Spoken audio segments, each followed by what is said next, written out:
Welcome to the Information Security Forum podcast. I'm your host, Tavia Gilbert, and this podcast is the final installment of our 3-episode series featuring ISF Managing Director Steve Durbin's conversation with Scott Amix, Managing Partner at Scott Amix Ventures and author of the forthcoming book, The Human Race: How Humans Can Survive in the Robotic Age.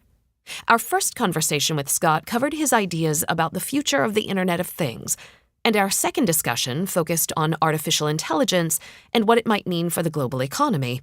Today, we'll be talking about healthy social media use and tech use for kids. Now, you've told me that you're on a social media diet. Tell us a bit more about that. Well, partially, and I have to be very truthful there, is that because of the personal branding that I have been very intentional about the last several years, is that I have been on just about every social media platforms. And I think even before coming onto this podcast, I would say over the course of the several months, I have been paring it down. So at this point, I only have Twitter and LinkedIn. And really the only reason that I'm on it is because my first book, Strive, came out about a week and a half ago. So I was forced to do that. But Facebook and everything I've effectively jettisoned.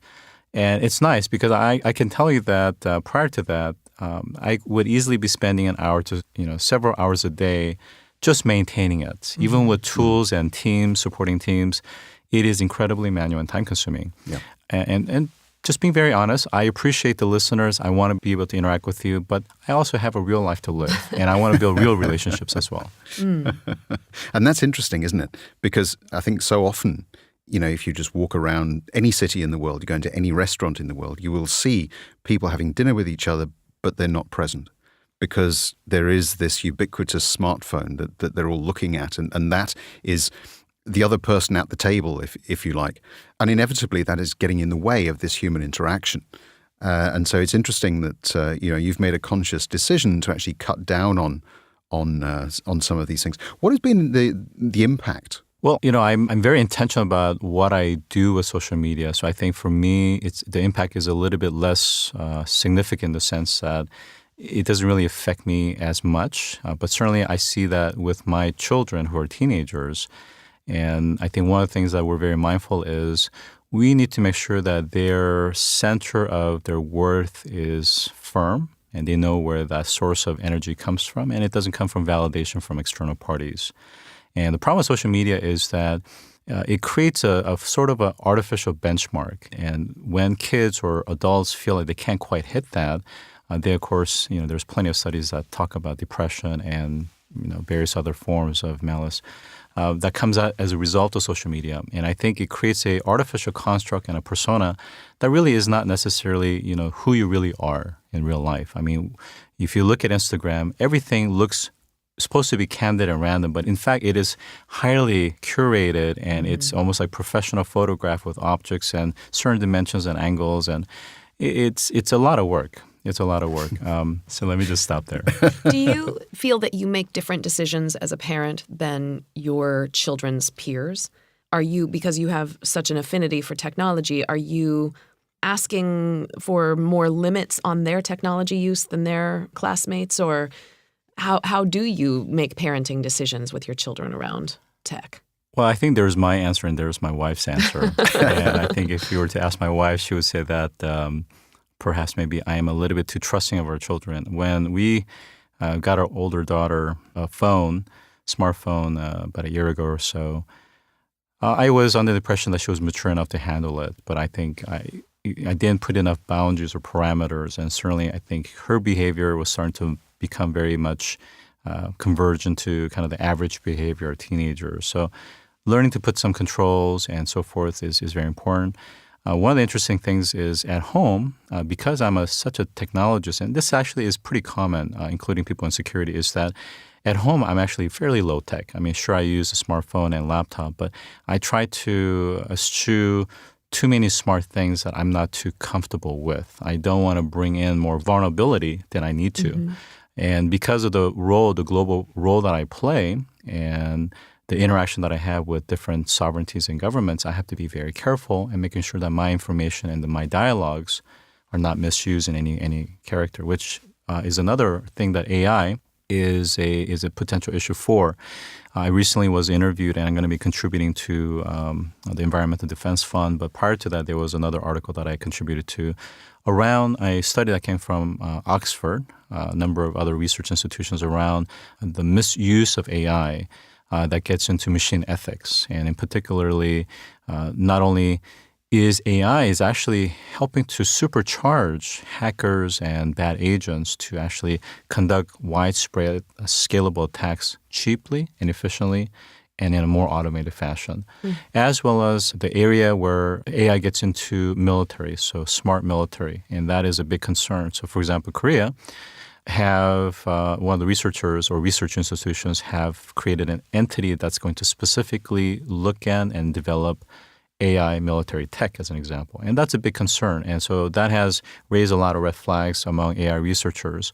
But the point of that Oxford study, which is fairly in-depth, is that AI researchers, wherever they may be, they are not developing with the intent of doing something bad with it, but they need to be mindful when they're developing and advancing those capabilities.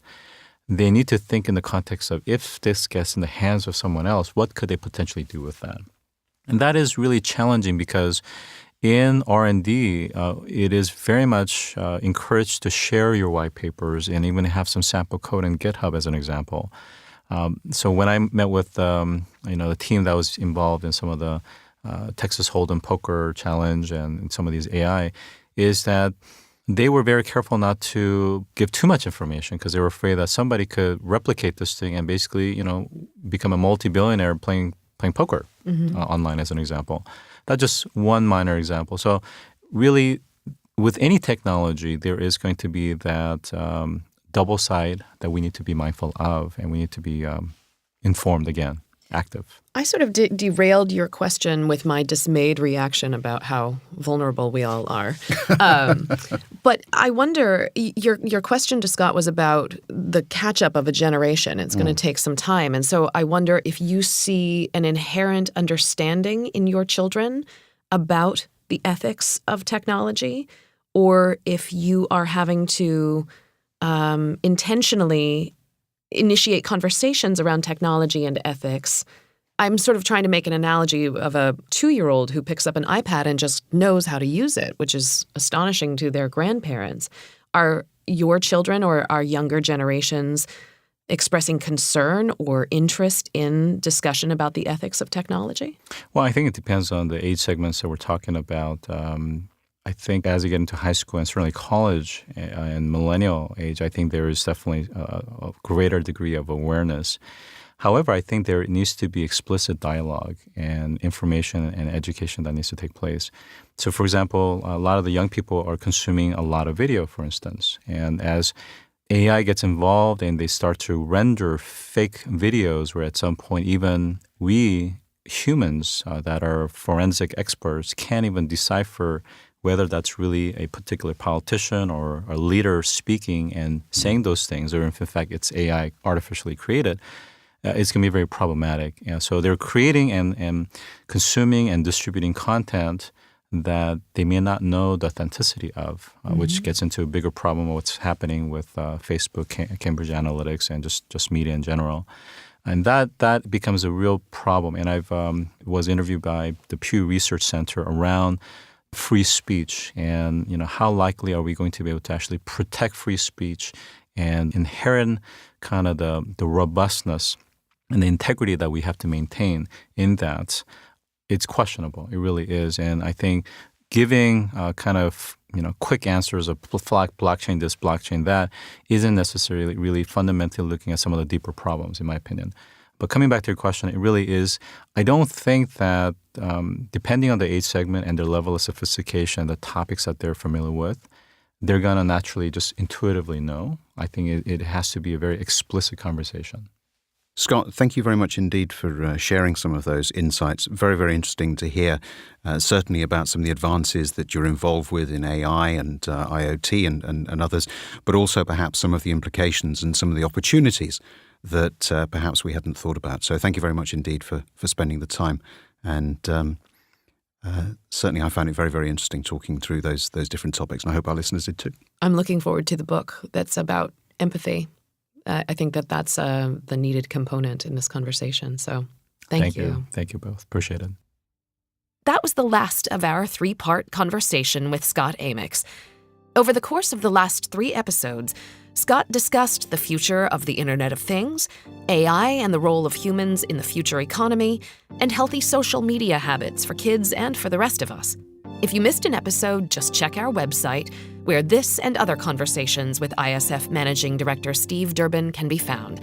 All this and more at securityforum.org.